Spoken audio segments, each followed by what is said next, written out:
기도하고 말씀 나누겠습니다. 하나님 아버지 감사합니다. 주님 이 시간 저희 모두를 이 자리에 불러주시고 이 자리에 나와 주님 찬양하고 기도하고 말씀 듣을 수 있도록 허락하여 주심에 감사드립니다. 주님 저희의 마음을 열어주시고 주시는 말씀 듣고 저희가 깨닫고 변화되는 시간 될 수 있도록 인도하여 주옵소서. 성령님 이 부족한 종을 이 자리에 세우셨으니 충만케 하여 주시고 입술을 주관하여 주옵소서. 성령이 충만하여 이 말씀이 이 예배가 온전히 하나님께 영광 돌리는 예배 될 수 있도록 인도하여 주옵소서. 이 모든 말씀 예수님 이름으로 기도합니다. 아멘. 우리 주 예수 그리스도의 은혜와 평강이 이곳에 모이신 성도님들과 그 가정 가운데 함께 하시길 주님의 이름으로 축원합니다. 아멘. 네, 감사합니다. 여러분 2026년 첫 주는 어떻게 보내셨나요? 잘 보내셨나요?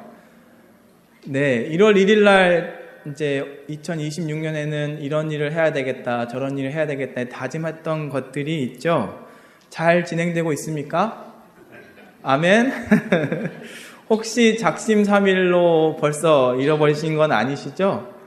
네, 작심삼일 하셔도 괜찮습니다. 120번만 하면 1년이 끝납니다.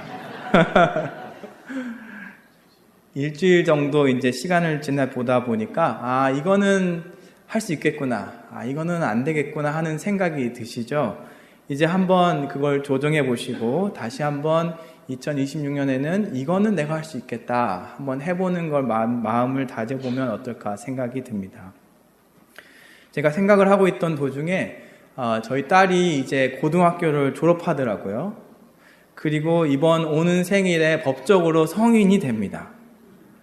그러니까 이제는 2026년에는 제가 해야 될 일 중에 하나가 이제 성인이 되는 자녀를 부모로서 어떻게 대화를 하고 어떻게 대화해야 될까, 그게 이제 제가 기도하고 노력하고 있는 부분입니다. 여러분 도움이 필요합니다. 제 딸이 18살이 되는 것이, 이 성인이 되는 것이 만약 성인이 된다면 나는 어떻게 해야 할까라는 질문이 아니고요. 올해 18살 성인이 되는데 그때 나는 어떻게 해야 할까라는 질문입니다. 영어로 이거를 표현을 해보면 Not what if, but when it happens 라는 표현을 할 수 있겠습니다. 만약이 아니라 그 일이 일어났을 때 나는 무엇을 할 것인가. 우리는 인생을 살면서 어떤 것들은 만약이라는 가정을 가지고 생각해보고 또 좋은 점과 안 좋은 점을 고민해보고 그리고 결정을 할 때가 있습니다. 예를 들면 제가 처음에 이제 미국에 유학을 나올 때 그렇게 고민을 했어요. 나는 미국에 꼭 유학을 가서 만약이 아니다 라고 고민한 게 아니고 대학교 졸업할 때쯤에 미국에 유학을 간다면 이라는 가정을 가지고 만약이죠. 만약. 그리고 나서 이것도 보고 저것도 보고 도움이 될까 안 될까, 어떤 일을 경험할까, 그걸 가지고 이제 결정을 하게 되고 미국에 오게 된 것입니다. 여기 계시는 많은 분들도 아마도 프레즈노에 이사 올 때 그 고민을 한 번쯤 하셨을 것 같습니다. 내가 프레즈노에 가서 산다면 만약이라는 가정을 가지고 말이죠. 그래서 그 질문을 가지고 기도도 하시고 고민도 하시고 좋은 점과 안 좋은 점들을 생각해 보신 다음에 아마 결정하셨을 줄 압니다. 그런데 인생에서는 만약이라는 질문이 아니라 그냥 그 일이 일어날 때 나는 무엇을 해야 할까라는 질문이 있습니다. 예를 들면 사람은 태어나면서 누구나 겪게 되는 나이를 먹는 겁니다. 내가 만약 나이를 먹는다면 이라는 질문이 아니고 내가 나이를 먹었을 때 나는 어떻게 할 것인가에 대해서 우리가 고민하고 대답해야 합니다. 우리 자녀들을 봤을 때 우리 자녀들이 성인이 되었을 때 나는 어떻게 할 것인가, 이렇게 고민해야죠. 우리 아이가 성인이 된다면 이라고 고민하면 안 되겠죠. 특별히 우리가 어떤 특별한 전문 분야나 아니면 전문적인 일, 전문적인 것까지 갈 필요가 없습니다. 집에서 자녀들을 볼 때, 이때쯤에는 이런 고민을 하겠지, 어떤 성장 단계에 들어가면 이런 일을 생각하겠지 하는 누구나, 만약이 아니고요, 누구나 그런 일을 겪게 되는 일들이 있습니다. 예를 들면 제가 이제 병원에서 채플린 학생들을 가르치는데, 그 학생들이 채플린 하면서 꼭 해야 되는 일이 있습니다. 환자를 방문을 하면 환자 방문 기록을 써야 됩니다. 병원에서는 방문 기록이 없으면 방문하지 않은 것이다, 이렇게 취급하거든요. 그러니까 방문하면 무조건 방문 기록을 써야 됩니다. 그 방문 기록을 쓸 때 모든 학생들이 약 2달 정도 지나면 패닉에 빠집니다. 자기가 쓴 게 잘 썼는지 못 썼는지, 처음에는 잘한 것 같다가 못한 것 같다가.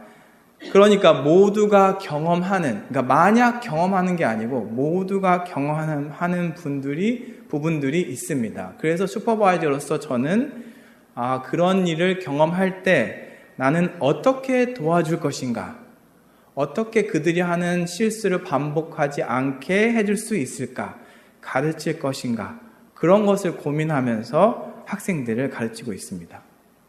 여러분도 그런 게 다 있으시죠? 집에서 자녀들 볼 때도 그렇고, 직장에서 새로 들어온 직장 후배들을 볼 때도 그럴 것이고, 학교에서 가르치는 학생들을 볼 때도 아마 다 그럴 것 같습니다. 여러분, 그러면 우리의 신앙생활은 어떻습니까? 신앙생활에서도 아마도 만약 일어날 수 있을 것 같은 일이 있겠지만, 동시에 이것은 일어날 거야, 일어날 수밖에 없는 일들도 있을 것 같습니다. 어쩌면 오늘 본문은 우리가 신앙생활을 하면서 만약 경험하게 될 유혹이나 시험이 아니고 언젠가는 경험하게 될 유혹이나 시험에 대한 이야기일지도 모르겠습니다. 오늘 본문 마태복음 3장 그 전을 잠깐 들여다보면 마태복음 1장 2장에서 예수님의 족보, 태어나심, 그리고 동방박사 이야기, 또 애굽으로 피하심, 또 이스라엘로 옮기심, 여러 가지 등등의 이야기가 나옵니다. 그리고 이제 3장 1절부터 12절까지 말씀에서는 이제 세례 요한이 천국에 대해서 이야기하고 세례를 주는 사건들이 기록되어 있습니다. 그리고 나서 3장 13절 말씀에 이제 예수님의 공생의 시작점이라고 할 수 있는 예수님께서 세례를 받으신 사건이 나옵니다. 마태복음, 마가복음, 누가복음 동시에 다루고 있는 아주 중요한 사건이라고 할 수 있겠습니다. 오늘 본문은 다른 복음서들보다 조금 더 자세하게 그 사건을 표현하고 있는데 13절부터 쭉 읽어보면 예수님께서 이제 세례를 받으러 가셨는데 세례 요한이 나는 못한다 그랬더니 예수님께서 허락하라. 그리고 나서 예수님이 세례를 받으셨을 때에 17절 보여주시면 하늘로부터 소리가 있어 말씀하시되 이는 내 사랑하는 아들이요 내 기뻐하는 자라 하시니라. 그러니까 이때부터 이제 예수님에 대한 정체성이 정확히 표현이 되기 시작합니다. 사랑하는 아들, 내 기뻐하는 자. 이것을 통하여서 예수님의 사역의 공식적인 시작을 알리는 것 같습니다. 거기에 아마도 세례 요한의 제자들, 예수님 그리고 다른 이스라엘 백성들이 있었을 것 같습니다. 그래서 이 본문을 읽고 있는 우리들은 이제 시작했다, 예수님께서. 이제 뭔가 일어날 것이다. 예수님의 어떤 사건들이 일어날 것인가 기대를 하고 4장을 딱 읽으면 어떤 일이 발생하죠? 예수님께서 40일 동안 금식을 하시는 일이 발생합니다. 보통 우리 세상에서는 그렇지 않습니다. 그렇죠? 예를 들어서 대통령이 취임을 하면 어떻게 되죠? 그 날부터 뭔가 사인하고 뭔가 일하고 막 뭔가 하는 걸 보게 됩니다. 여러분 새로운 사장이 여러분 직장에 오셨다면 어떻게 됩니까? 취임하는 날 뭔가 막 퍼포먼스하고 뭔가를 막 하기 시작하는데 그거랑 전혀 다르게 예수님의 공생의 시작 세례 받으신 이후에는 예수님께서 성령에 이끌려 마귀에게 시험을 받으시려 광야로 가십니다. 그리고 40일 동안 금식을 하십니다. 그리고 3가지 유혹을 받으십니다.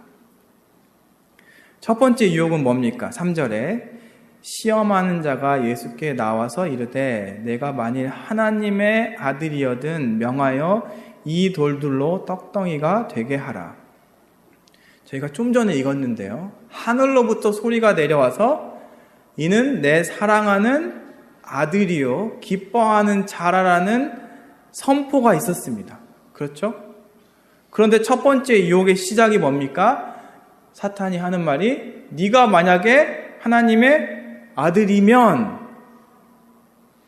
예수님의 정체성에 대해서 지금 질문하고 있는 겁니다. 바로 전에 하나님께서 이는 내 사랑하는 아들이라고 선포를 하셨는데 옆에서 사탄이 와가지고 네가 하나님의 아들이냐? 그럼 이거 해봐.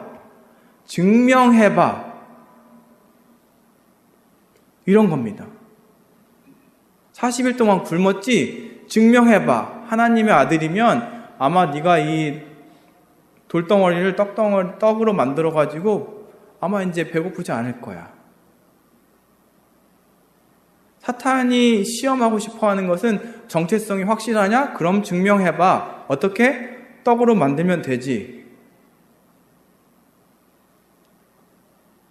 그러면서 예수님 마음에 하나님께서 너를 도와주시고 인도하시고 돌보심에 대한 불신을, 하나님의 아들이냐는 퀘스천 마크를 하면서 그런 불신을 심어주고 싶었던 것 같습니다.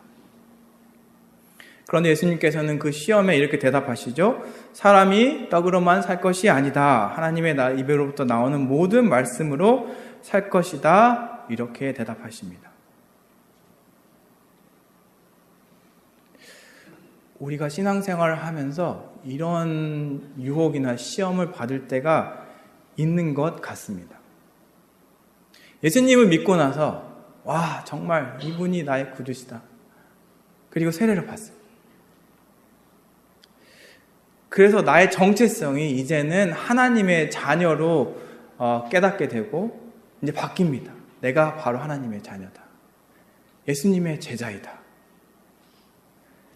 그런데 그 이후에 언젠가는 모르지만 우리가 힘들 때, 특히 예수님이 경험하셨던 것처럼 40일 동안 금식하셨을 때, 육체적으로 힘들 때, 마음적으로 어려울 때, 영적으로 배고플 때 누군가가, 아니면 내 스스로가 내가 하나님의 자녀인가?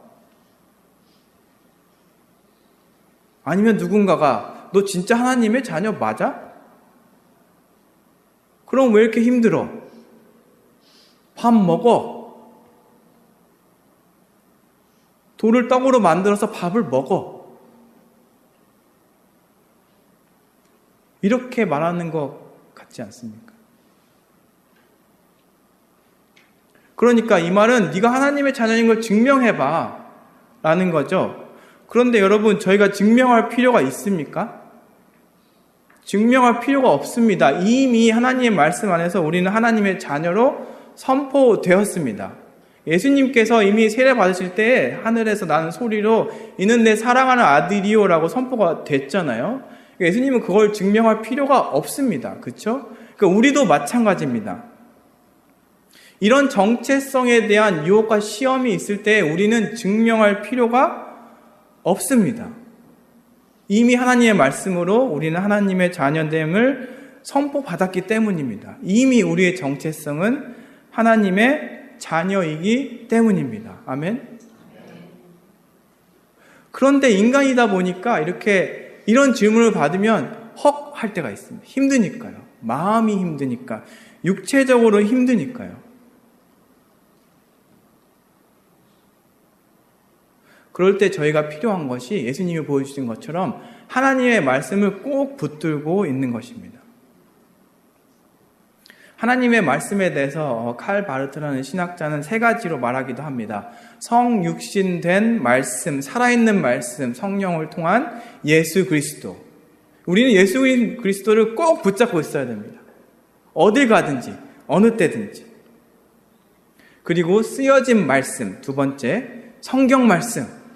이 성경 놓치면 안 됩니다, 여러분. 정말 중요합니다. 그리고 예배 가운데 선포된 말씀. 그래서 우리가 예배 나와야 됩니다. 예배 가운데서 같이 말씀 듣고 찬양하고 예배하면서 하나님의 말씀을 깨닫고 우리의 삶이 변해야 되는 것입니다. 이런 말씀을 통해서 우리가 기억해야 할 것은 바로 그 예수님을 통한 하나님의 사랑이 얼마나 큰지, 그리고 이미 우리가 하나님의 자녀됨을 기억해야 합니다. 예수님께서 말씀하셨던 것처럼 우리의 삶 속에는 하나님의 말씀이 없으면 살아가지 못한다. 왜냐하면 우리는 하나님의 말씀으로 창조되었기 때문입니다. 그래서 하나님의 말씀으로 창조된 우리는 하나님의 인자하심과 돌보심으로 예수 그리스도를 통한 사랑으로 오늘도 이 시간 이곳에서 하나님께 예배할 수 있습니다. 아멘. 자, 그럼 두 번째 유혹은 뭘까요? 5절에서 7절 말씀. 이에 마귀가 예수를 거룩한 성으로 데려다가 성전 꼭대기에 세우고 이르되 내가 만일 하나님의 아들이여든 뛰어내리라. 또 얘기하죠. 시작점이 뭡니까? 네가 만일 하나님의 아들이거든. 또 갖다가 끌어서 씁니다. 그 정체성에 대해서 계속 찌르는 거예요. 진짜냐? 진짜냐? 그러면 증명해봐. 여기서 뛰어내려봐. 만약에 여기서 네가 뛰어내려가지고 날아가거나 다치지도 않고 그런 모습을 모든 성전에 있는 사람들이 보면 네가 하나님의 아들임을 증명하는 거야. 한번 해봐. 이러는 겁니다. 그러니까 그 하나님의 돌보심과 함께 하심을 잘못 사용하게 하는 거죠. 예수님한테. 여기서 뛰어내리면 하나님이 성사들이 와가지고 널 받쳐줄 거야. 이렇게. 불필요하게 예수님을 위험에 스스로 노출시키게 만들려고 합니다. 그래서 스스로 파멸하게 만들려고 하는 거죠. 그렇게 시험하려고 합니다. 그런데 여기 차이점이 있습니다. 첫 번째 시험과 두 번째 시험의 차이점은 오늘 본문에서 6절에 중간에 나오죠. 기록되었으되. 갑자기 사탄이 성경 말씀을 인용합니다. 기록되었으되 그가 너를 위하여 그의 사자들을 명시하리니 그들이 손으로 너를 받들어 발이 돌에 부딪히지 않게 하리로다. 이것만 읽으면 성경에 꼭 저렇게 써 있는 것 같습니다. 그렇죠? 이게 어디 거냐면은 시편 91편 11절에서 12절 말씀. 그가 너를 위하여 그의 천사들을 명령하사 내 모든 길에서 성전 꼭대기에서 떨어질 때가 아니고요. 내 모든 길에서 너를 지키게 하심이라. 이렇게 끝납니다. 11절은. 그리고 12절에 그들이 그들의 손으로 너를 붙들어 발이 돌에 부딪히지 아니하게 하리로다. 이렇게 됩니다. 그러니까 시편 91편 11절 12절 말씀을 교묘하게 바꿔가지고 이렇게 얘기하는 거예요. 네가 만약에 떨어지면 사자들을 명해가지고 네 발이 바닥에 떨어지기 직전에 잡아서 너를 살려줄 거야.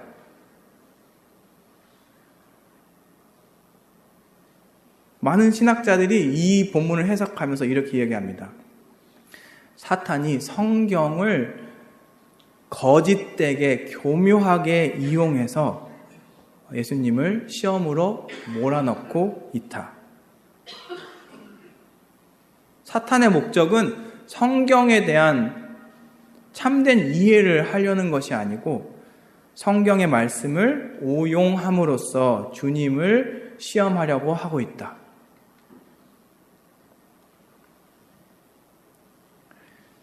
예수님의 대답은 우리에게 중요한 가르침을 줍니다. 하나님의 말씀을 정확히 배우고 정확히 알고 있어야 된다는 거예요.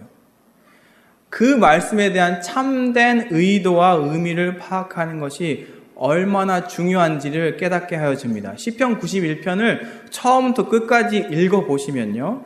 시편 91편은 이런 내용입니다. 고난과 위기에 빠진 어떤 사람, 그리고 총체적인 어려움을 겪고 있는 저자가 하나님이 우리의 피난처이시오 요새이며 그런 하나님을 내가 신뢰하고 의뢰한다라는 시입니다.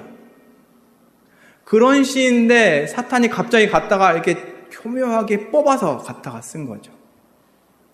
그러니까 우리가 얼마나 중요합니까? 하나님의 그 말씀이 우리가 읽고 있는 이 성경의 진정한 그 뜻과 의미를 잘 파악하고 있는 것이 말이죠. 여러분이 제게 성경 공부 왜 필요하냐고 물어보시면 이래서 필요합니다라고 저는 답할 수 있습니다. 하나님의 말씀의 그 참된 의미와 뜻을 알아야 합니다. 그래서 사탄이 우리를 공격할 때 교묘하게 뭔가 이렇게 빼서 이렇게 엮어가지고 이건 어떠냐 이렇게 얘기할 때 우리가 정확히 알아야 됩니다. 그래서 하나님의 말씀을 우리가 성경 공부를 열심히 해야 됩니다. 그러면서 예수님께서 이렇게 대답하시죠. 사탄에게 예수께서 이르시되 또 기록되었으되 주 너의 하나님을 시험하지 말라. 이거는 신명기 6장 16절을 인용한 건데 거기에 대한 백그라운드는 출애굽 때에 이제 이스라엘 백성들이 마실 물이 없어가지고 불평을 합니다. 모세한테. 그러니까 모세가 하나님한테 가가지고 하나님께서 인도하셔가지고 호렙산에 있는 반석에서 물이 나오게 해서 백성들에게 마시게 한 사건을 가지고 너 하나님을 시험하지 말라. 하나님은 너희와 언제나 함께 하시는 분이시고 너의 치료와 필요와 충족을 다 도우시는 분이시다. 그러니까 시험하지 말라. 이런 컨텍스트에서 사용된 말씀이 이겁니다. 그러니까 예수님은 사탄에게 정확히 어떤 뜻인지 하나님의 말씀을 알고 그걸로 시험을 이겨내신 것입니다. 아멘. 우리 신앙생활에서는 어떻습니까? 첫 번째 유혹은 그 우리의 정체성과 그리고 하나님의 섭리와 돌보심을 의심하도록 하는 유혹이었다면 두 번째 의혹은 그 섭리를 오용하게 만드는 하나님의 말씀을 잘못 해석하게 하는 그래서 우리 스스로를 하나님의 말씀에 잘못된 것에 의지하여서 잘못돼서 스스로를 파멸에 이르게 할 수 있는 유혹입니다. 이런 일들이 우리 삶 가운데 일어날 때가 있습니다. 만약이 아닙니다. 때로는 우리는 성경 말씀을 지나치게 나 중심으로 해석하려고 할 때가 있습니다. 이게 지금 내가 읽어서 나 자신을 위한 걸로 이 성경 말씀을 해석하려고 할 때가 있습니다. 저도 그런데 여러분도 그러시죠? 이게 나한테 이렇게 도움이 되지 않을까? 저렇게 도움이 되지 않을까?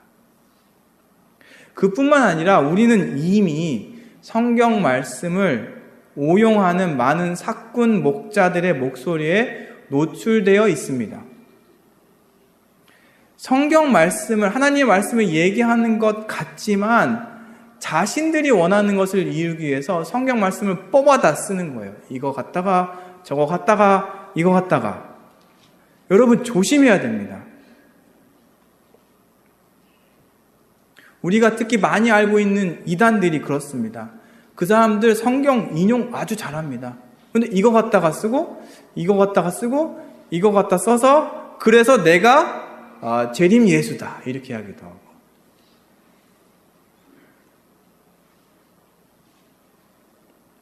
여러분 만약이 아니고 이런 일이 일어날 때 이미 일어나고 있는 상황에서 우리가 어떻게 준비해야 할까요? 예수님께서 보여주신 것처럼 하나님의 말씀의 그 참된 의미를 깨닫기 위해서 노력해야 됩니다. 하나님의 말씀을 끊임없이 읽고 묵상하고 배우고 익혀야 합니다. 많은 목사님들이 그리고 저도 마찬가지. 여러분 성경 말씀 읽으시죠? 잘 읽으셔야 됩니다. 이유가 이겁니다. 하나님의 말씀은 그 하나님의 진리는 끝이 없습니다.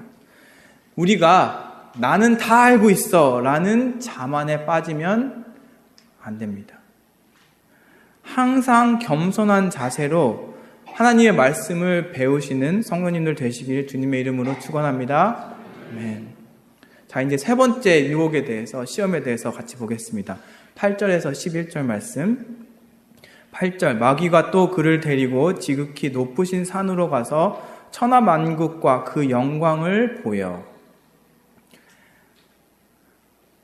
아마도 이제 가는 도중에 성전 꼭대기에 있었죠. 그리고 가는 도중에 마귀가 아마 천하만국이라고 하니까 이제 그 주변에 있는 많은 멋있는 궁전 같은 것들, 건물들, 아주 풍요로운 들판, 뭐 초원, 멋있는 것들, 아마 그런 것들을 보여줬을 것 같습니다. 가는 도중에요.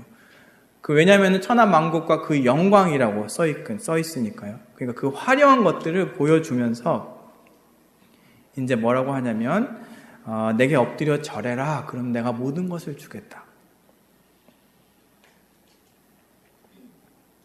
그러니까 세상의 명예, 부, 쾌락, 이 화려한 것들을 보여주면서 호화로운 건물들을 보여주면서 나한테 절해. 그럼 이게 다 네 거야.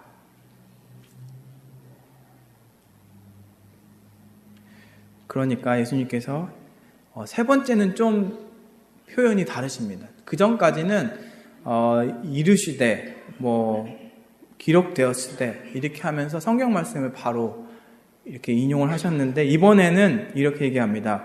예수께서 말씀하시되 사탄아 물러가라. 그러니까 헬라어로는 휘파게 사타나라고 표현하는데 이때부터 예수님의 권위를 정확히 드러내고 계십니다. 사탄아 물러가라. 기록되었으되 주 너의 하나님께 경배하고 다만 그를 섬기라 하였느니라. 세 번째 유혹이 우리에게 신앙생활을 할 때 알게 모르게 항상 있는 것 같습니다. 천하만국과 그 영광, 세상의 명예와 부와 재산과 쾌락과 화려함, 세상의 영광들에 현혹되는 경우들이 우리가 참 많은 것 같습니다. 그렇게 현혹이 되다 보니까 우리 삶에서 가장 중요한 것들을 버리게 되고 그 화려함에만 목을 매게 되지 않나 생각이 듭니다. 그러면서 정말 본질이시고 영원하신 하나님을 잊어버리게 되고 내일이면 사라질 안개 같은 세상의 명예와 부와 재산과 쾌락과 화려함을 쫓지 않나 생각이 듭니다. 그러다 보면 우리의 창조주이신 주관자이신 하나님을 경배하는 것이 아니라 내일이면 사라질 허무한 세상을 경배하고 있지는 않은가 고민해 봐야 될 것 같습니다.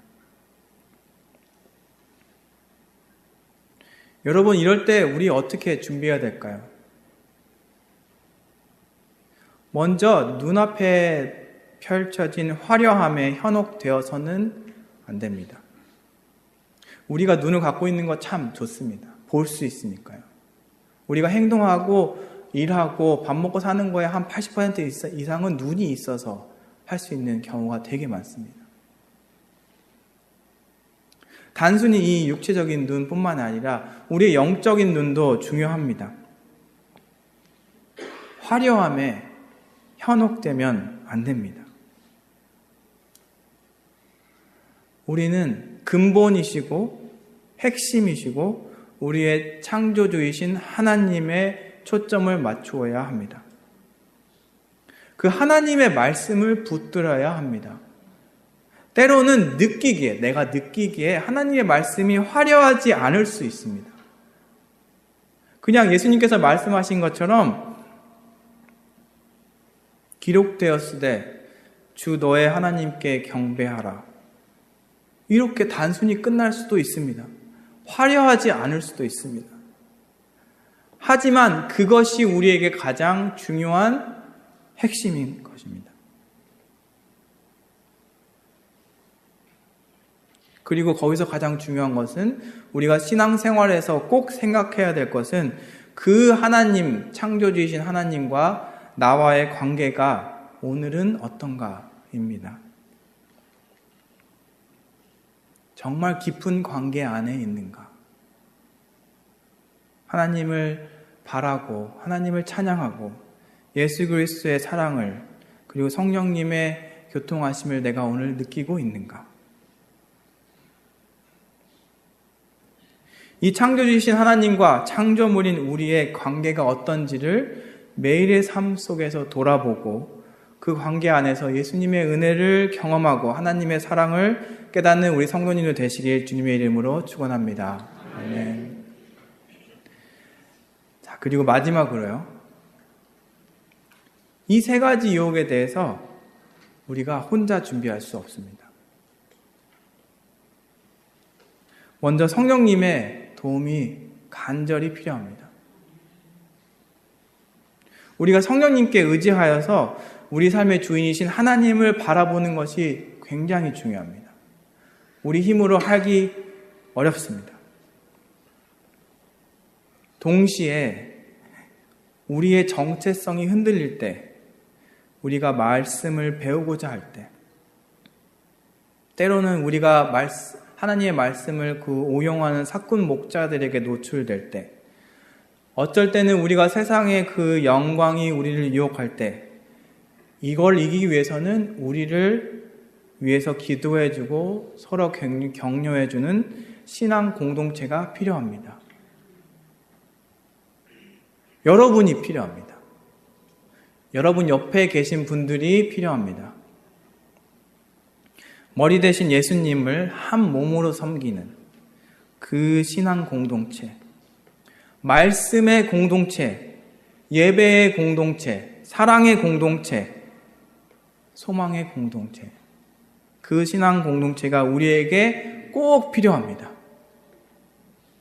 우리 교회가 2026년에 이런 말씀의 공동체, 예배 공동체, 사랑 공동체, 소망 공동체가 되길 주님의 이름으로 축원합니다. 네. 말씀을 깊이 사모하고 하나님의 말씀의 그 참된 의미를 깨닫고자 매일매일 노력하고 그 깨달은 말씀을 삶 가운데서 성령의 인도하심으로 실천하기 위해 노력하는 성도들, 그리고 서로 도와주고 유혹을 당할 때 기도해주고 옆에서 함께 해주는, 사랑해주는 우리 공동체 되시기를 주님의 이름으로 축원합니다. 아멘. 우리 다 같이 일어나